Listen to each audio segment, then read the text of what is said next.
J. Scott Scheel joins me right now. Hey, buddy, how are you? How's everything going? Good, John. How are you doing today, my friend? I'm doing excellent. Thank you for asking. So Excellent. what's the progress? How are we doing with the MAFDRA? So we're making progress. We're obviously on excellent programs like yours. We've got hundreds of thousands of views on social media now, and we're still really starting to gain some traction and some buzz with this program. That is the fairest of all situations because we really don't know how the country's going to reopen. We don't know when folks are going to be able to get back to work. And so this really gives them a plan to take their lives and give them some financial security while they await for, the mandates from the epidemiologists, from government, both federal and on the state level to, resume their lives, their careers, their businesses, their jobs. All right. So right now, are you saying there's a pause on the MAFDRA legislation, or you guys are still pushing forward full steam? Oh my goodness, no, we're pushing full steam. We know this is something that's going to be, look, it's my belief that the MAFDRA, which is the Moratorium and Forbearance Debt Relief Act, is a program that really can help citizens have comfort that while they are being forced to stay home and shelter in place for the greater good and the safety of those that they may encounter, that all the payments that they would need to make for credit cards, car payments, rents, mortgages, finance debt, literally any loans that they have whatsoever, they don't make their payments now. Those are tacked on to the end of what would have been their normal last payment, so that by the time they get back to their lives, they can resume making their normal payments, and their credit isn't damaged. They don't lose their business. They don't lose their home, their cars, their student loans don't go into default, things of that nature. So the program is being incredibly well received. We have literally almost no detractors whatsoever. And so we are really trying to do our very best to make sure that the powers that be in Congress and at the federal level, whether it is Treasury Secretary Mnuchin and others, hear this, because it is a very simple plan that works and it protects all, and it saves us trillions of dollars in bailout money. No debt is forgiven, no payments are lost, and no one is forgiven any debt whatsoever. It really is a very simple, straightforward plan that can be the solution that I think everybody needs.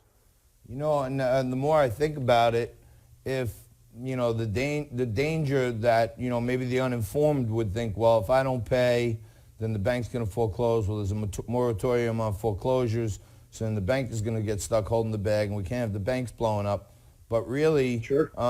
It's just a conveyance from the Federal Reserve, which ultimately stands behind all of these banks and says, we're not going to hit the bank for the interest that you aren't paying. We're going to relieve them of that, and we're going to add 3 payments to the end of everybody's note right now, and no harm, no foul. Yeah. Pause, copy, cut, delete, right? And then the Yeah, sentence cut and comes paste. back That's together. it, exactly. And what it does is it does a number of things, because in addition to all of those things, it stabilizes the markets. Because right now the markets are very nervous, right? Tenants don't know if they can pay landlords. Landlords got to talk to their banks as to whether or not they can even amend the lease to allow the tenant not to pay without the bank's, written consent. And so you're talking about a wave of potential defaults tipping that first domino. But what we have here is, if a tenant can't pay now and then they technically go into default, the landlord technically could go into default on their loan with their lender. And eventually what happens is that loan gets foreclosed upon, the asset gets taken back by the bank, it gets completely devalued, which changes values all across the market. It creates a wave of excessive default because you can't refi, your comps are gone, and ultimately it shakes the markets up in ways that are almost really completely uncontrollable. With this, you've got the people who are guaranteeing that debt, who are happy with the agreement that they made before the COVID-19 pandemic hit, resuming their normal payments at their full principal balances, so the market doesn't experience any devaluation either, which is a key component to stabilizing our economy. Yeah, I mean, look, I understand it, and the problem with something like this, honestly, is it's too simple for government. Yes. You know what I'm saying? It's They true. got to It's too complicate simple. And things. there's no way to misappropriate dollars, because no dollars are changing hands. It's all the same agreements, and it saves billions of dollars in legal fees. Yeah. The plan that we're going down right now, we've already seen how quickly PPP is running out of money. They're making second requests. They're talking 2, 3, 4 rounds of the CARES Act.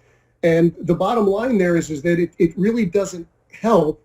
It's a lot of money being spent. And then you're going to have what we believe are millions of lawsuits filed. And then you're going to have reams of case law being written about this, when we could just simply create federal legislation that works across the board. And it's a blueprint for future pandemics, which is even more important, so that we're not exposed to this volatility and vulnerability if something like this were to ever happen again. Yeah, it's crazy that, I've been talking about it for 2 weeks now. I have a couple of banks that, I'm friendly with people on the board, and I've been like kind of shadow consulting, listening in on stuff, hearing things. And it was amazing how badly the banks wanted to figure out how to administer the PPP program. And because there was so many different agencies of government involved, that they couldn't get universal guidance. So the banks were getting run around harem-scarum, right? And now, it's almost, 11 days into the launch of the program, and like a sliver of the money has been given out. And I'm thinking, Scott, me and you know this. The hard part is getting the money. The easy part is giving it out, right? Yeah. The government's got the money. They can't figure out how to hand it out. So it's, its own ineptitude. It's truly a crisis, because what's happening is, originally, Secretary Mnuchin said, look, loans are going to be processed and funded same day. And I think even he was aware, because I think he maybe backtracked a little bit on that in later statements, that it could take a few days. And here we are, we're moving up on weeks. People aren't able to get access to, the billions, hundreds of billions of dollars that have been allocated for them. And then when the banks administered them, more often than not, and we've got this on very good authority from many, many banks, they went to their very best customers that they already had existing banking relationships with.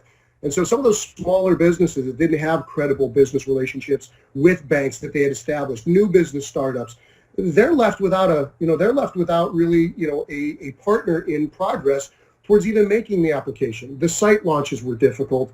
The communication, the paperwork has continued to change. And, at the end of the day, a lot of people are concerned about whether it is truly going to be forgivable and whether they can even get access to it. And the problem is, we're halfway through the month of April. May 1st, this gets even worse. And from our perspective, we've been seeing, many folks, landlords, tenants, homeowners, car owners that have leases, student loans. People are in crisis and they're in panic because they want to do what's right for people. They want to follow their governmental guidance, and everybody wants to chip in to flatten the curve. But at the same time, they can't experience life-changing damage because, the plans didn't really work. And as much as there is altruistic intent, MAFDRA takes all of that out of there and treats everyone on equal footing very fairly. Yeah, well, any way we can help, where can people go to sign the petition or bother their legislator or, whatever the course of action is? How can people help? Well, all they've got to do is go to MAFDRA, MAFDRA, again, Moratorium and Forbearance Debt Relief Act, MAFDRAUSA.com. When you go there, you'll see the full plan laid out. There's a link where you can contact and send the plan to your congressman telling them that you support it. And then beyond that, there is an ability for you to click a link to digitally sign a petition. We're looking to collect the signatures necessary to make sure that the government and the White House sees this potential legislation as a solution before we spend $5 trillion and deal with decades worth of debt and taxation that we don't need. And that's not going to solve the problem. Tremendous. All right, buddy. Well, thank you for joining us again. You out there watching, check out MAFDRA.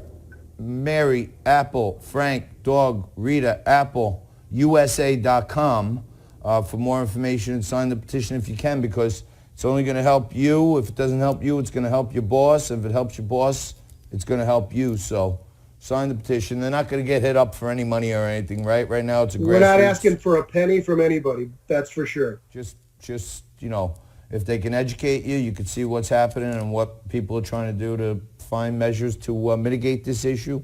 Check it out. See what you think. If you like it, sign the petition. All right. Thanks a lot, so much, buddy. John. We really appreciate it. We're imploring everybody to go out and sign this application. It's going to save your children and your children's children from paying taxes on this plan for for decades to come. And it saves your credit, your business, your car loans, your student loans, your home loan, any credit card debt. It's all covered by this plan. Check it out. Again, thanks so much. MAFDRAUSA.com.